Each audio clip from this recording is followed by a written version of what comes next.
Kaij police स्टेशनला मसाजोगकरांचा प्रचंड तीव्र असंतोष आहे की ते महाजन आणि पाटील यापैकी महाजन हे स्वतः पोलीस स्टेशनला आले आणि कॉम्प्युटरवरती काहीतरी काम करत बसले याचा प्रचंड राग मसाजोगकरांना आलेला आहे। कारण हे जवळपास महाजन आणि पाटील हे 100% तपास केल्याच्या नंतर हे दोन्ही अधिकारी हे सहआरोपी होण्याच्या बेतात आहेत, सहआरोपी होतील आणि यांना सहआरोपी करावं अशी मसाजोगकरांची, नुसते मसाजोगकरांची नाही, तमाम केज तालुक्यातल्या सगळ्या लोकांची ही मागणी आहे, इच्छा आहे। कारण या महाजन आणि पाटील, राजेश पाटील या लोकांनी प्रचंड बळ या गँगला दिलेला आहे। आकाची जी गँग आहे खालची, विष्णू चाटेपासून फरार आरोपी कृष्णा आंधळेपर्यंत सगळ्यांना बळ देण्याचं, कारण एक 307 ऑलरेडी कृष्णा आंधळेवर दाखल होता।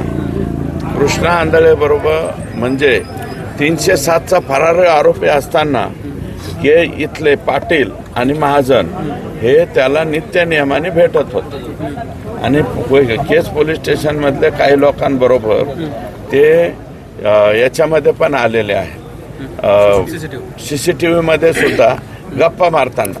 आता 307च्या फरार आरोपी बरोबर जर पोलीस स्टेशनमधले लोक गप्पा मारित असतील तर मग यांच्याबद्दल काय होणार आहे?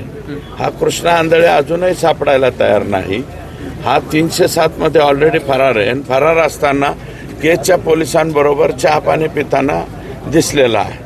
मग ज्या अर्थी महाजन आणि पाटलाचं हे कृत्य आहे तर हे दोन्हीही लोक, महाजन अजून सस्पेंड नाहीत, फक्त राजेश पाटील सस्पेंड झालेला आहे, महाजन सुद्धा सस्पेंड व्हावा आणि हे दोघांनाही सहआरोपी करावं अशा प्रकारची मागणी आहे। आणि आता वैभव पाटील इथं अधिकारी आलेले आहेत, त्यांच्याबद्दल मात्र मसाजोगकरांनी समाधान व्यक्त केलं आहे आणि केज तालुक्यातले सर्व प्रमुख मंडळी, केजचे नगराध्यक्षपासून माजी नगराध्यक्ष, केजचे माजी सभापती, हे सगळे जबाबदार लोक या ठिकाणी आलेले आहेत। वेगवेगळ्या पक्षाचे लोक आहेत, सगळ्या लोकांनी त्यांच्याबद्दल मत चांगलं व्यक्त केलं आहे आणि आम्ही ही मागणी केली की काही केज पोलीस स्टेशनचे कर्मचारी, आरोपी ज्या वेळेस इथं न्यायालयात आणले जातात त्यावेळेस आरोपींची बडदास्त राखायला जातात, अशा प्रकारची एक कंप्लेंट इथं होती। तर त्या बाबतीमध्ये वैभव पाटील यांच्याशी माझं बोलणं झालं, ते म्हणले इथून पुढं असं होणार। पोलीस अधीक्षकांना देखील फोनवर बोलणं झालं, नेमकं काय झालं होतं आणि ते काय काय त्यांना सूचना केल्या?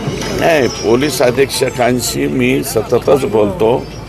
जे फरार आरोपी आहे म्हणजे यातला कृष्णा आंधळे असेल, महादेव मुंडेचे प्रकरणातले असतील, राजस्थानी मल्टीस्टेटच्या बाबतीतले, राजस्थानी मल्टीस्टेटचं सुद्धा गोडगंबालाच आहे ना, 15-15 महिने कसं काय ते संचालक बाहेर फिरतात आणि त्या संचालकांना पैसा परळीतूनच पोहोच होतो त्यांच्या एका शिक्षण संस्थेतून, तर तो बंद झाला पाहिजे। आणि SP-ना माझी विनंती मी केलेली की हे सगळे आरोपी, फरार आरोपी जेवढे असतील तेवढे उचला आणि आत घाला। त्याची गाडी तपासासाठी वापरली, काय नक्की प्रकार आहे? 100% बालाजी तांदळे उर्फ महाराज का काहीतरी त्याला माहिती नाही, कोणते महाराज आहेत काय माहिती, बाला तात्या, हा तात्या विंचू जो आहे त्याचा बहुतेक हा मावस भाऊ असावा, हा सुद्धा तपासामध्ये घ्यावा अशा प्रकारची मागणी आम्ही या ठिकाणी करणार। की माझी गाडी जी आहे ती तपासासाठी पोलिसांनीच घेतलेली होती,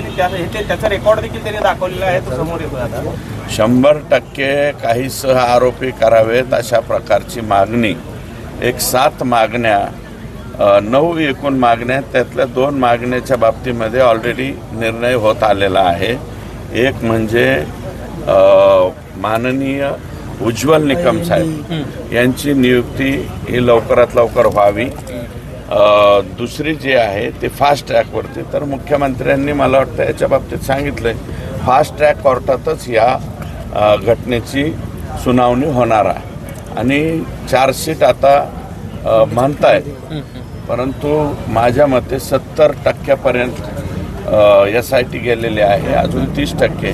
फक्त त्या 30%मध्ये मस्साजोगकरांचं जे म्हणणं आहे ते म्हणणं ऐकून घ्यावं, अशा प्रकारची आमची विनंती. सरकारी कर्मचाऱ्यांवर दबाव आणून मतदान करून घेतलं असं तुमच्या विरोधात तक्रार आहे आणि 5 तारखेला म्हणजे नोटीस दिली कोर्टाने. खंडपीठाने नोटीस पण बजावली. हे बघा, कोर्टाची नोटीस येत असते बरं का, ती येईल, परंतु ही जी त्यांची तक्रार आहे ती तक्रार मतदानाच्या दिवशी त्यांनी करायला पाहिजे. नंतर केलेल्या तक्रारीला कुठेही काही महत्त्व प्राप्त होत नाही. आणि आष्टी मतदारसंघातल्या 440 बूथवरती कुठेही असा प्रकार झाल्याची तक्रार नाही आहे आणि तसलं कुठंच काही होत नाही. Okay, thank you.